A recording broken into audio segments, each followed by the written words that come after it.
Assalamu alaykum, hurmatli YouTube kanalini ko'ruvchilar. Men o'tganda mana piglant gullarimni ildiz attırışga ko'rsatgan edim sizlarga. Mana endi suvda stakanda mana baklashkada qilib qo'yganman. Mana ildizlari ko'rinib turibdi. Bularni endi men bittasini men o'zim mana hech kimga ko'rsatmay o'zim qilib qo'ygan edim. Ildiz attırmasdan anchagin o'zini solib ikkitasini. Mana ko'rdinglarmi, yonidan bakoylar mana 5 sant, 6 sant уже bakoy mana ikkita barikdan bo'ldi уже. Buni o'zini shunday ildiz attırmasdan ek ko'rsa ham bo'lar ekan, значит. Men shu narsani ko'zim yetdi. Mana qilib qo'yganlarim mana aytlari qattiq qolgan уже mana. Hammasini yonidan bittadan bakoy atib chiqdi mana. Bular ham уже 5-6 sant bo'ldi. Mana уже bu 4 ta barik bo'ldi mana. Bakoy yonidan chiqqani 4 ta barik bo'ldi. Endi men bularni kofeli idishiga qilayotganim sababi men buni 4 tasini men shunday bitta tuvakka ekaman, kattaroq bitta tuvakka. Uyga o'zimga ekaman chiroyliqqa, чтобы top bo'lib rosa chiroyli. Mana buni o'zi bitta o'zi chiqib turibdi, uncha chiroyli emasda, tuvagi ham kichkina. Buni hali boshqa tuvakka ko'chirganda yoniga buni ham bunda qo'yib 4 tasini qo'yib bittaga qilib kattagan qilib zo'r tuvagimiz to'lib chiroyli turadi. Shuning uchun men mana shunaqa kofeni idishlarga ekyapman. Men bu tegini mana bundaq teshib oldim bularni. Чтобы tuproqlarni tushib ketmasligi uchun salfetka solib qo'yaman men. Salfetkadan suv o'tadi. Tuprog'im tushib ketmaydi. Mana hammasiga shunday qilib salfetkani saqlab ustiga tuprog'imni solaman. Bu gul juda ham yaxshi ekan.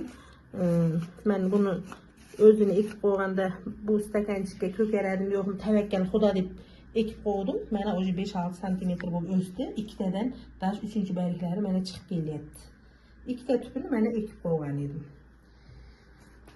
Endi bularni ichiga men gruntni magazinni tayyor qapdagi grunti mana tuyaklarimda turgan edi. Shularga men suv quyib oldim, namlab.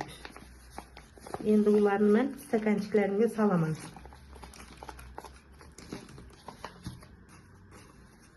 Yarım qilib solaman. Hozir nega desanglar, ustiga hozir tuproq tashlayman yonidan. Bittasi tushib ketdi, buni maydalab olamiz.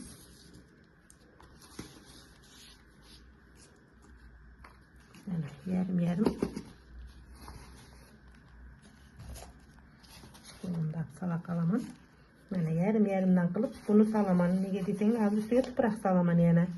Birinchi o'zini qo'yib olaman, ildizlari shunda uzilib ketmaydi. Mana.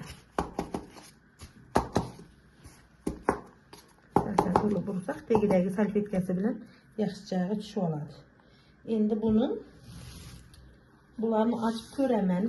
Hozir mana tagidagi ildizlarni ko'rsataman mana. Ildizlari juda ham уже 4-5 santidan bo'lib ketgan ildizlari ham. Bularni yaxshilab olib ekamiz endi. Mana yonidan chiqizgan bakoy ham уже ko'ryapsizlar, mana 4 ta barik chiqizgan 5-bariga ketyapti. Buni yoniga qo'yaman. Ikkitasini bitta qilib qo'yaman men. Mana ildizlarni qaranglar, har birinikini uzun. Mana ikkalasini yonma-yon qo'yib olaman, ushlab. Yoniga asta-asta tuproqni tashlayman, чтобы ildizlari sinib ketmaydi.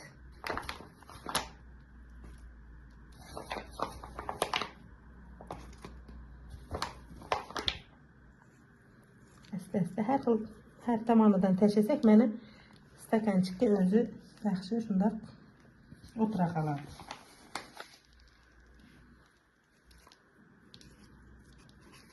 Mana yollarni uncha bosmayman. Tuprog'im o'zi ho'l. Men bunga hozir ozgina ustini shtob ildizlari o'tirib olish uchun suv quyaman. Mana. Hozir tuprog'im sal to'ldiryapman. Nega desanglar, bo'sh tashlayapman. Bo'sh tashlagan keyin tuproqlari to'ladi, o'tiradi hozir suv quygandan keyin.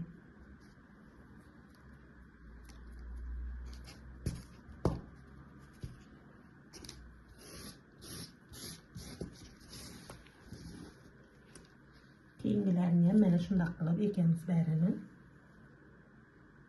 Birini shoxini mana bu yoqqa qaratyapman, birinikini nariyoqqa qaratib qo'yaman. Nega desanglar, o'sganda yaxshi biri mana bu yoqqa, biri bu yoqqa qarab o'sadi. Ildizini ham yaxshilab mana joylashtirib qo'yamiz.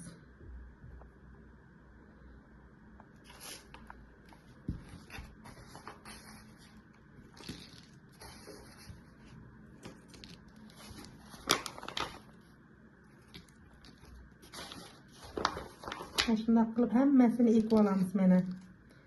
Sizlarda bo'lsa sizlar ham mana shunday qilib ekinglar. Ishonchli ekan. Mana ishonchliq.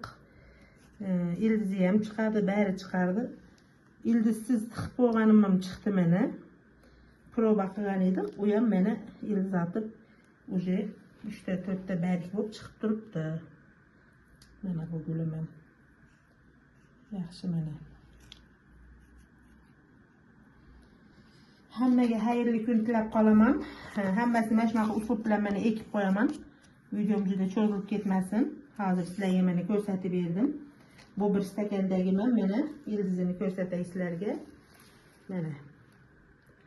Ildizlar oppoq ildiz atib turibdi. Mana shunaqa usul bilan sizlar ham eksanglar 100% ko'karar ekan inshaalloh. Hammaga xayrli kun tilab qolaman. Keyingi videolarda uchrashguncha sog' omon bo'linglar. Like bosishni unutmanglar.